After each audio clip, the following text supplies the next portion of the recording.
Hi, Ellie here from the Dark Imp. Today I'm going to show you how to play 2 of the 6 cracker games. Okay, so this is a Christmas cracker that has a sort of twist end mechanism so you can reuse the box. It comes with all sorts of different components inside and 6 different games that you can play with the components. So today we're going to look at how to play 2 of those, IMPassive and IMPassive, and in future videos I'll look at the others as well. So let's take a look at IMPassive.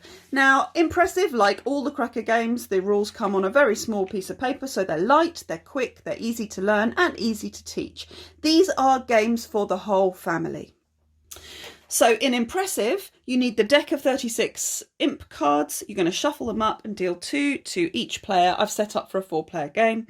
Then you're going to reveal 4 in the centre of the table. Each player gets 5 of these wooden cubes. It doesn't matter what colour they are, and there's lots more use for the different games. And we're going to use 1 of the wooden imps just to show who the starting player is. Now, this is a set collection game, so you are trying to collect sets of imps. There are 3 different kind of characteristics on each of the cards. There's the colour of the imp, the number on the card, and the border pattern. So you can see here these are both 3s, but they're different colour imps and they've got different border patterns.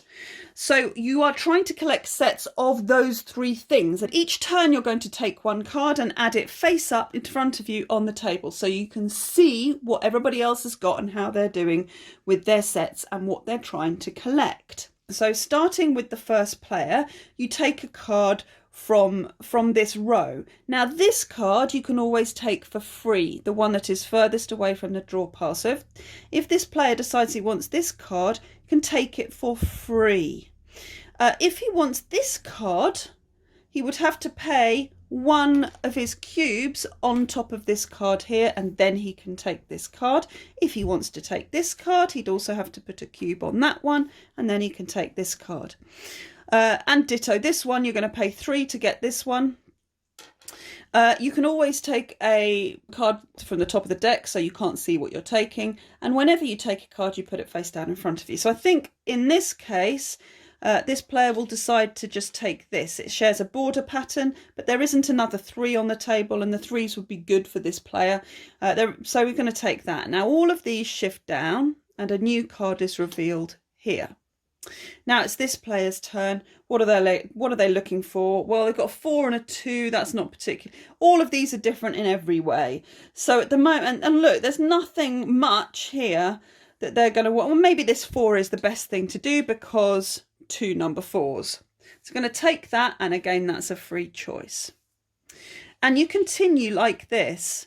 So let's see what they might want. Okay, look, I think this player probably would want this card because it shares a colour and it shares a border pattern with the others. They're going to pay 1 on there, take this, and then these cards are moved down, and it's this player's turn. There's no green, and the green is really what they might want. They might be interested in this one, same border pattern. If they take this one, they're going to get the cube as well. And the cubes are going to give you points at the end of the game. So let's think, well, maybe take this one because it's the same border pattern and push these down here.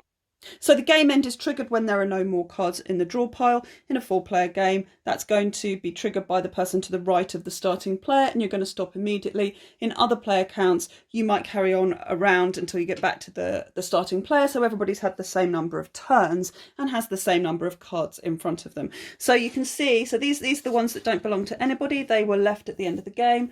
And these are the 8 cards that each player has. So we'll look at how to score now. So you get points according to how many you have in each set. So if you've got a set of 3 matching features, you score 5 points. If you've got a set of 4 matching features, it's 8 points, 5 it's 12, and 6 it's 18 points.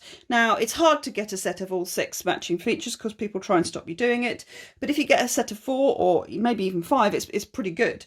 Hopefully everybody's got at least a set of 3. So let's take a look at this player. Look, you've got a set of 4 matching backgrounds, which is going to score 8 points.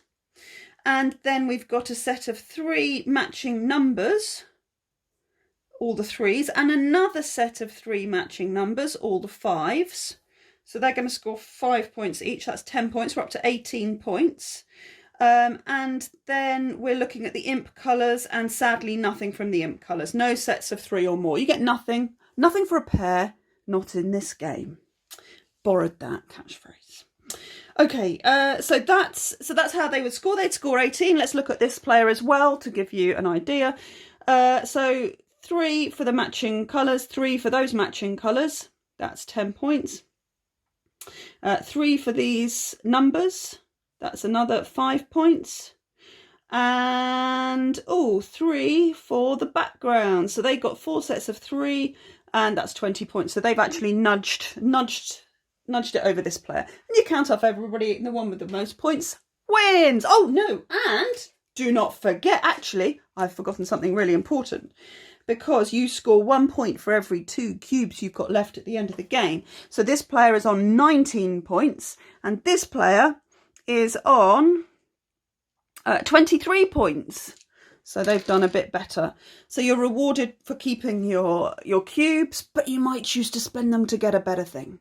This is IMPassive. So IMPassive, like all of the games, just has the rules on a single sheet of paper. This is the most complex of the games in the Cracker, but as you can see, it's still just one single sheet of paper. It's not very complicated.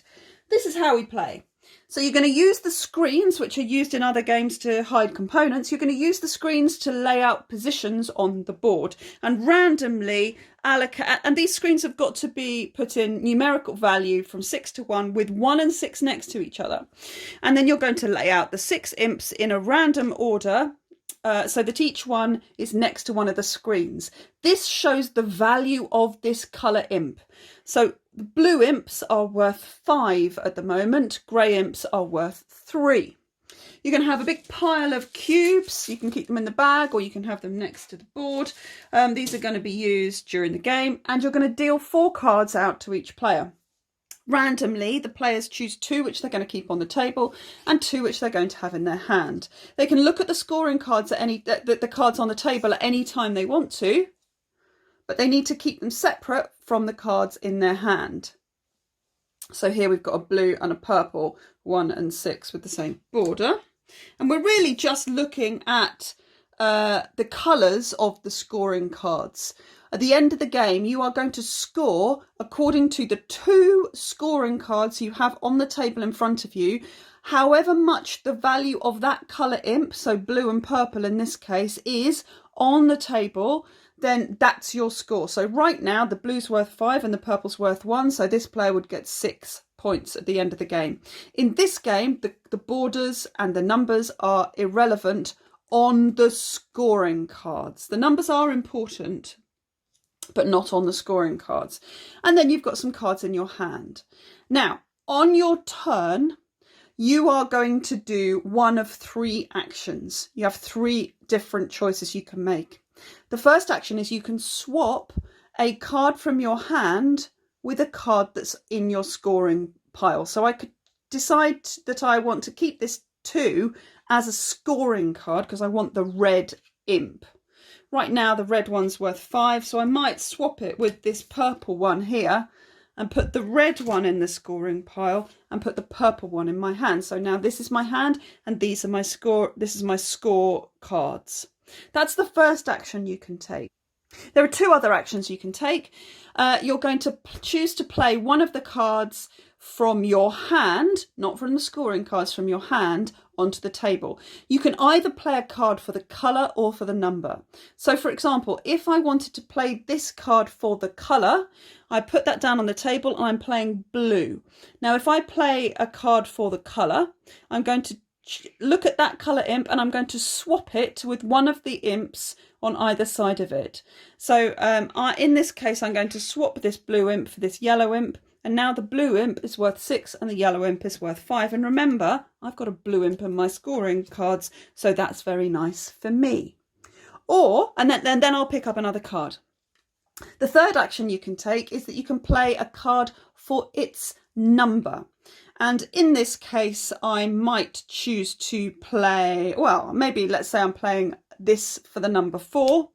And then I am taking a cube from the stock and I'm putting it next to the imp. Now, it doesn't need to be the same colour as the imp. The colours of the cubes are irrelevant. So I'm putting the cube there. And now this imp is worth 1 more point. In fact, it's this position that's worth 1 more point because the imps might swap.